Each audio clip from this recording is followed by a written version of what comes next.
Dünyanın en tehlikeli 10 hayvanı. Bazı canlılar, özellikleri bakımından son derece tehlikeli olabiliyor. Öyle ki karşı karşıya kalmayı dahi düşünemediğimiz bu canlılar, tam bir ölüm makinesi. İşte dünyanın en tehlikeli 10 hayvanı. Bir büyük beyaz köpek balığı. Bütün dünyadaki ılıman sularda, dolayısıyla Türkiye'nin Akdeniz, Ege ve Marmara kıyılarında da bulunur.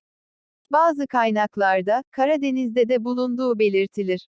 Balina, yunus, diğer köpek balığı türleri, deniz kunduzları, foklar, penguenler, ton balığı en favori yiyeceklerindendir.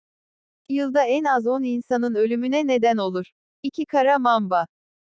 Son derece saldırgan ve zehirli bir yılan türü. Anavatanı Afrika olup, dünyanın ikinci en uzun zehirli yılanıdır. Erişkin kara mambaların ortalama boyu 2,5 metre civarındadır. En büyükleri ise 4,5 metre kadar olabilirler.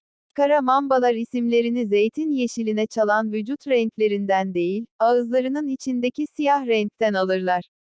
Eğer bir insan parmaktan ısırıldıysa, zehir 4 saatte öldürebilir, ama yüz ya da gövdeden alınan bir ısırık insanı 20 dakikada öldürebilir. 3. Balon balıkları. Genellikle Akdeniz, Ege ve Marmara Denizi'nde, taşlı ve yosunlu alanlarda yaşamlarını sürdüren balon balıkları, su diplerinde yatarak, kafasının üst bölümünde yer alan gözleri ile küçük canlıları ya da diğer balıkları avlarlar. 4. Koni salyangozu. Avustralya, Asya Pasifik'i ve Endonezya'da yaşarlar. Gündüzleri suda kumda saklanırlar, geceleri ise avlanmak için suda gezinirler. Kancaları içinde 200 farklı bir zehir bulunduran iğne taşır. Boyu sadece bir el boyundadır. Bu etobur yumuşakça genelde balık yer. Bunların zehirleri bir insanı sadece 5 ila 15 dakika arası bir zamanda öldürür. 5. Akrep, The Death Stalker. Ölüm avcısı, The Death Stalker olarak bilinen bu akrep türü başta Kuzey Afrika ve Orta Doğu olmak üzere akrep ile ilgili ölümlerin %75'ten sorumludur. Dünyanın en zehirli akreplerinden biridir. Türkiye'nin 2 ölümcül akrep türünden biridir. Zehri diğer ölümcül tür olan kara akrep Androctonus crassicauda, zehrinden 2 kat daha kuvvetlidir. 6. Kutu deniz anası. Kutu deniz anası, dünyanın en zehirli canlısıdır. Zehri bir insanı 90 dakika gibi kısa bir süre içinde öldürebilir. Dokungaçlarının boyu 3 metreyi bulmaktadır.